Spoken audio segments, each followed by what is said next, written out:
KindnessCan, the podcast, with radio personality Jane Lindley Thomas and psychologist Paul Bushell. Because every act of kindness, no matter how big or small, can change lives. In this series, Jane and Paul hope to enrich your life by giving you practical tools on how to be kinder in your relationships with yourself, with those around you, at home, work, and in your community.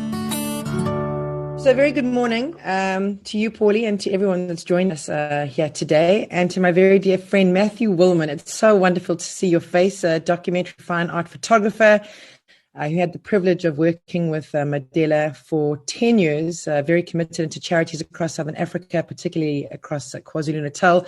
I'm so relieved to see you, Matthew Willman, because between like Monday, Tuesday, and the eye of the storm, I could see that you were very close to the action. So give us an account of how the experience was on the ground for you over the last couple of days.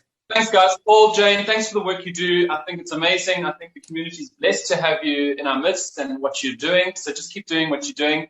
I think Sunday, the alarm bells started to ring that it wasn't just on our freeways that what was going on. And then Sunday night, we heard rumors and things started to happen. Come Monday, I think we were all unprepared in a state of shock. And as a documenter, as someone who's committed my whole career to working with marginalized, working with disenfranchised, working in historical places around Africa, I think the writing was on the wall that unless there was safety and security, this thing would spiral out of control. And that's what happened. And come Tuesday morning, it came to my doorstep. It came within 2 roads of me. And we had severe looting at the Watercress Mall. And, you know, I've never been one to sit on the sidelines, and I grabbed my camera and off I went. And, you know, a lot of my documentation is not about creating further emotion. It's just about recording factual, what is going on, where we're at. And I worked in with the police, and we did a flush after about 11 o'clock on Tuesday morning of the Watercress Mall. And it was absolute carnage. I mean, I took a video that appeared on TikTok, and 5.5 million people viewed that. And I think it was shared over 100,000 times. So I think the world has an idea of what's happened. And but the great thing is 3 days later, you cannot see one thing lying on the ground at the Watercress Mall. People came together, people galvanized, and I think that's the greatest strength of who we are as South Africans. Absolutely. I mean, can we just talk about the man that wrote the letter? I don't know if you've read it.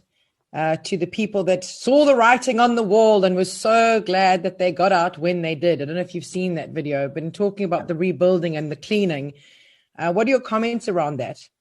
I think one can never point fingers at anyone who chooses to leave an environment, a place, a country, or whatever. And I think that would be disingenuous of me to suddenly use this platform to shout those people down. But at the same time, we are all South Africans wherever we live. And I think you've got your head in the sand. If you think you can shout from somewhere else and say, you know, we got out and we are safe. You've got your own problems on your side. We've overcome worse in this country.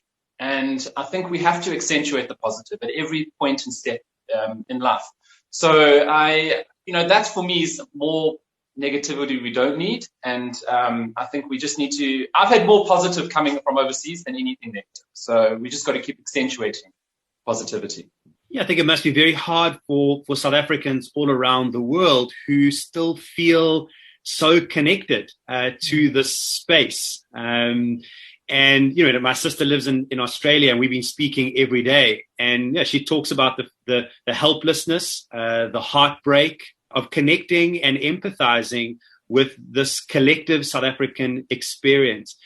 And I think that's such a big thing. And I'm sure that's what so many of the things you've seen on the ground and so many of us have seen in the media, that the majority of South Africans stand against this. And although Madiba would never be, this Mandela Day, proud of looting and violence, Matthew, and you can talk to us more about this, he must be proud of the fact that so many of those amazing South African values that he stood for, unity, respect, dignity, caring, they're alive and well in this country. Paul, I agree with you, but I don't want to get all half-looted about it and all ponies in the sky. Let's go back to the grassroots of Mandela, his legacy, and what he left us. Of course, we have a story of one man who chose life at every point in time. Okay, we had a man who was born into a very rural community, very cultural, ethnic community, and then he went on and he I use the word graduated, and he became our president. People often ask me in the course of my work in my documentary, because I had the privilege of working with them, what is this lasting legacy? What do we remember most about Mandela? And I always cut to the chase very quickly. Any South African who lived through or is currently enjoying the democracy that we have in South Africa today can look at Mandela in one light, in one context. He gifted us a lasting legacy of the most robust, the most diverse and dynamic constitution in the world. And for the last I'll call it 10 years, that constitution has more than perhaps any other nation currently has been bent and attacked and tried to be broken by people who have their own agendas and how they perceive their democracy or so-called democracy. So for me, when I talk about Mandela, I talk first from the grassroots, that here we have a man who left us something that became something enduring, and for us, not for Madiba's legacy, but for us to hold in our hands. That's why Mandela in 2004, he stood up in Trafalgar Square in front of the world and he said, it is in your hands that we take the future forward. And I think that's what we must take from today of Madiba's legacy. We can protect our communities, and we are. The stories that have come out of the last 5 days, remarkable. The galvanizing of community, the sense of value. We've had people from all walks of life defending streets, defending communities, defending shops. And yet, if you do an overview of it all, is we actually defending our constitution. And I think that's where the conversation, perhaps on a very positive light, can always be drawn to. If we lose sight of that constitution, where are we as a people? What is our moral, principled guidelines in South Africa today? I love nothing more than spending time with Matthew. In fact, a dinner with Matthew is one of my favorite things to do because you're just the most beautiful storyteller. And I love how the way in which you retell stories of Madiba. I mean, I know that I've got a very special photograph in my home that you gave me off the floor while putting together a very special book. When I say to you, Madiba, what is one of the first memories that comes to mind for you? Because I know that you have so many, but just share one or two with us this morning. If you had to ask me, right, like you just asked me, the first thing I think of, and it's crazy, I go, yeah, how are you? He would always do, wherever you are, wherever it is, he would always have that hand. How are you? And I never forget the one day I was walking down a corridor. He was leaning on Zelda's arm, and he was walking down the corridor. He had Professor Jake Scherwell on his right, and then he had the president of the World Bank on his left, and they had just come out of a meeting, and we were walking down. I was walking backwards with my camera, trying to capture everything. And out of the blue, Madiba stops, and he looks at me and he goes, yeah, how are you, Prince Harry? And I looked, and I thought, is Prince Harry behind me? And I looked behind me, and everyone just kind of froze. And Madiba then looked at the president of the World Bank, and then the president of the World Bank looked at me, and he wouldn't move until this president of the World Bank came over to me and greeted me. Hello, Prince Harry. It was a crazy situation. But I just think, I often wondered why Madiba did that. And it took about a year and a half until I actually appreciated that, every time I was ever around Mandela, whether I was in KwaZulu-Natal, in Vezu, or Cape Town or Johannesburg or I don't know, wherever, I would always wear a suit, smart shoes, smart pants, collared, sometimes a tie, sometimes not a tie. But I always felt as a next generation South African that this was the only honor I could give this man, was to be as smart as I can. I'll never forget, he came along a gravel road out in Vezu, out in Eastern Cape, where he was born, and he used to go about once a year, and eventually lived there for about 4 years. And he came along his cavalcade, and it was dusty. It was about 35 degrees in the hot sun in summer. And he slowed his vehicle down, and I was taking pictures, and he looked at me, and he just gave me that hand. Madiba always wave. You can go like that when you wave. He always went like that. And it was him acknowledging little old Matthew in the dust bowl of Mvezu district. And these are the memories that come to me. This man who was just, he had journeyed so far in life. that he could sit with a rabbi at 10 o'clock, and then at 10:30 he could sit with an imam, and then at 11 o'clock he could sit with children. He had gone through so much of what I term the human condition, the frailties, the insecurities, the fear, and the joy. And I think at every point in his life, he was very cognizant of the fact that he had to keep resetting his horizon, keep resetting what the tools, what he's got in his hands. And so there's a very long answer to a very short question. What comes to mind? That's what comes to mind for me. This man who had transcended so many of our human frailties. And I think to translate that into something practical in the here and now, as we corral around our communities, our wonderfully diverse communities, there's still value in asking people outside of those corrals, how are you? And how are you doing over there? And how can we support you? I love what you're saying, Matthew, about the Constitution, that there'll be phases to the response to this, and there will be the cleanup and there will be the rebuilding. But my sense is there'll have to be a reworking also of the way that we do things around here, because this must be a sign of things that are not okay. So there's a lot of beautiful values around which we can use, but things are not okay. And hopefully our Constitution can continue to guide us through that. Well, this is what to follow on from what you just said, this is what I actively believe every single day of my life in the last while, is that, look, there's been pent-up tensions in South Africa for a long time, and driven majority through political wranglings and whatever's going on there. But I believe that through what we have all experienced now over the last 5-6 days, there has been a leveling. There has been an opening and and I'm not justifying any of this, please understand this, but through the tragedy, my parents came through the Second World War in concentration camps, and so there was always these stories that have been told, how things were broken down and rebuilt. I believe that there's been an opening, there's been a releasing in many ways of an identity of what do we value, who are we as South Africans, what do we value most. And I think this is now percolating up. And we are very fortunate to still use great leadership of Mandela's stature and the things he taught us, Ahmed Kathrada, Raymond Mhlaba, Andrew Mangeni. I mean, these are incredible leaders who never enriched themselves. I mean, those of you who know Ahmed Kathrada, he lived in a tiny flat in Cape Town, and yet he was at the pinnacle of taking any tent he wanted after his release. So we have a wonderful set of leadership that we can still admire and look upon. And I just think after all this week we've had, there is now an opening and a realization that, hold on, actually we're better than we think we are, and we have more to gain by working together as a country. And I hope that fits in with what you were saying. I'm a person that loves a good old story, so I'm going to take you back and ask you to tell us another story of Tata Madiba. Maybe it's a story of kindness that you saw behind the walls inside.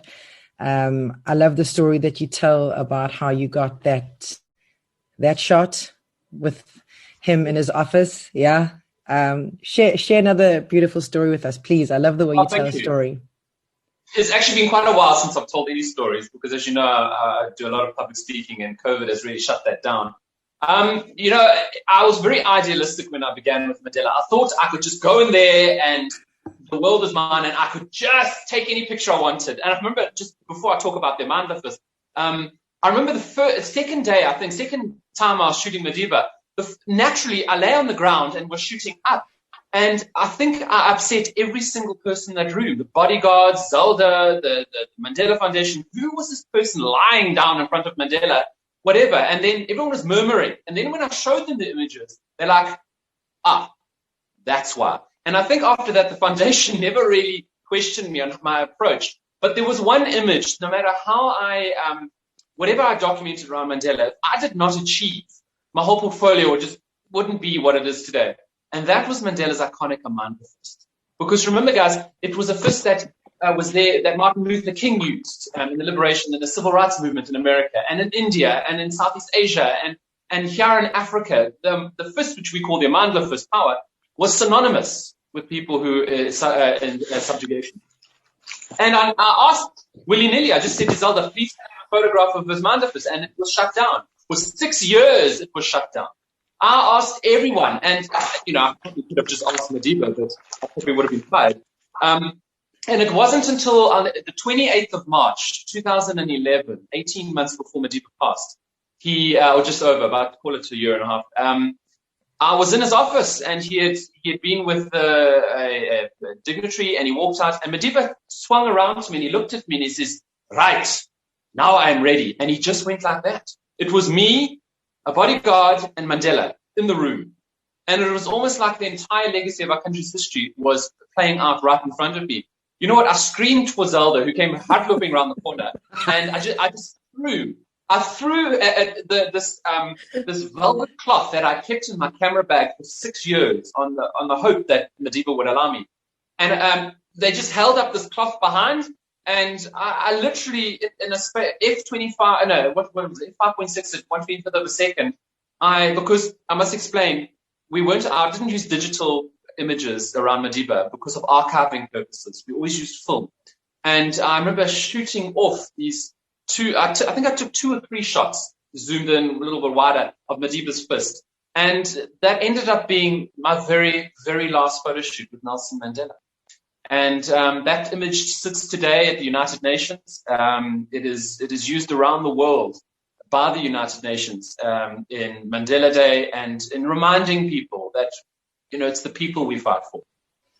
What an incredible story. And, even giving more depth to this story is that you, Matthew Willman, no one knew that you were working for Madiba from Pinetown for how many years? You were waitering and driving up at a drop of a hat, and people actually thought that you lived very near the action, but no. I'm trying not to romanticize this whole part of it, but, for the first 2 years, I wasn't paid by the Mandela Foundation. My travel was. They didn't even know I lived in Pinetown. I remember one day, one of the ladies at the foundation said to me, yeah, Matthew, you can just come back tomorrow or something like that. And I was like, no, I can't. And she said, why? I said, I live in Pinetown. And she looked at me and she said, where's that, on the East Rand? She had no idea. Where's Pinetown? And I said, no, ma'am, it's 600 kilometers on the coast. And I think they were gobsmacked that I was so scared that they would find out that I think one day the accountant said, why are you charging us so much for petrol? I said, because I'm coming from Durban. For me with Madiba, it was about this beauty of working with a man I absolutely loved. Ask any of my friends over those years when I was 23, 24, 25. Mandela was everything for me. I had to be with this man, and to work with him as a photographer was extraordinary. And yes, I would wake up Zelda would phone me or message me at like 10 o'clock at night, and she would say, or Vern Harris, whoever, would say, oh, Madiba needs a shoot at, 8:30 the next morning or 10 o'clock. I would get in my car at 3 o'clock in the morning without even going, no, I was there. Driving through Warden and Harry Smith and the Hook Plaza at 5, 6 in the morning, and just to be at his house by 8:30 in the morning. And, those are beautiful days because I was just learning all the time about this. And, that changed after that. But, I would come back at probably about 5 in the afternoon, and then Madiba would, I'd have my waitering. I worked at the old Langoustine restaurant in Sanya. And then I'd waiter from 5:30 till about 11 that night. And I wouldn't tell a soul because, I don't know, it's what I was doing. I was in the thick of it. Of all your learnings, what would you feel is most applicable right now? Oh, geez, you caught me off guard. From the Langoustine to your greatest lesson. I just think, Madiba used 2 statements, and the one he always used was, it's only through education that we can change the world. And I learned that very early on, and it was just through this being this fly on the wall, this lesson of just watching Madiba. Look, I wasn't always convinced that Madiba was the Madiba we believed in, and I would sit on that corner under my little red chair in the corner of his office, and I would watch him like a hawk. And just seeing, are there chinks in his armor? Is there anything that's like, oh, well, he's not really that. He's not really see. And you know what? I was interviewed in America in Cincinnati about Madiba, and they had interviewed Oprah and Bill Clinton and, I don't know, all the luminaries of the world. And here was little old me, and they were asking, what's the greatest thing I can say about Nelson Mandela? My friends, and I speak to everyone listening on this podcast, for me as a citizen of this country who's actively still involved, please trust this about Nelson Mandela. That the man we all saw in public, whether radio, television, art, whatever, he was exactly the same man in private, where there were no television cameras, when there was no journalists and no one to report. And that's why I come back to what I said at the very beginning. He had journeyed so far in life that he had come to a place. Was he in a happy place? No, he regretted a lot about, particularly leaving his family. But he had arrived at a space where he had acknowledged what life had given him, and he was able to receive people. So for me, he saw that as a powerful tool he was able to use. So I make the statement: education can, what's the most powerful weapon you can change? I've actually got it written on my office wall. That's why I look there. Education is the most powerful weapon you can use to change the world. And then it's easy to break things down, but it takes a true leader to build things up. And just to finish off on that, is to say, Mandela continued to build wherever he was. And I think this is pertinent for today. Don't stop building, guys. Please, if you stop building, you stagnate. If you stagnate, you allow 2 words to come into your life. And those 2 words, the fruit of which is poverty. And the 2 words is apathy and indifference. Please, guys, do not be indifferent to your society and your community and what's happened. Do not allow those 2 words to manifest in your life, because there is only one fruit of that, and it's a rotten fruit. It's called poverty of mind, body, and spirit. So that's what I believe Mandela held onto his whole life. He, at everybody, kicked that can down the line. Whether he faced life, he faced death in 1964, death by hanging for the act of what was then treason and sabotage against the state. He never riled up, and so he used his platform to keep building. It's phenomenal. Let us do that now in our communities, because we need it. We need this positivity now. Oh, Matthew, I love you. We thank you. And yeah, we'll connect really soon. What are you up to today? I mean, I know it's a big day, being Mandela Day. Do you have big plans, or are you going to go and walk around your garden? What's Matthew Willman up to today? I'm going foraging for food. Are you serious? I can help you. What do you need? No. I've got my connections. Actually, one of the connections is standing in a queue. I think at the Checkers and at the Watercress Mall. They announced that they're open. I've done a lot behind the scenes on social media and with organizations. And for me today, it's just about seeing the fruits of what I've put out there, and just being available and connecting wherever I can. Oh, it's always a pleasure to chat with you, Matthew. Thank you for taking the time. Thanks for everyone who's joined us today and listened in. I think we keep circling back to it because it's just such a powerful thing that when we connect with one another, when we ask each other how you are, when we look each other in the eye, when we make space for each other's hearts, we can do such incredible things. So so nice to see you, Jane. Oh, nice to see you too, Paulie, and Matthew and everyone else on this call. Matthew, before you go, won't you give us contact details? Because Matthew's got beautiful books that he's written. He's got beautiful photography books that he has shot. How can people get hold of you, my love? Jane, thanks for that. Yeah, just go straight to my website. It's all there. www.matthewwillman, MATTHEW, and WILLMAN.co.za. And it's all there. Go take a look. Some good work, I think. I think so too. Lots of love, everybody, and enjoy the rest of your day. And we'll be back tomorrow morning, 9 a.m. and every morning next week to love, support, and encourage you. You've been listening to Kindness Can, the podcast. Find out more at KindnessCan.co.za.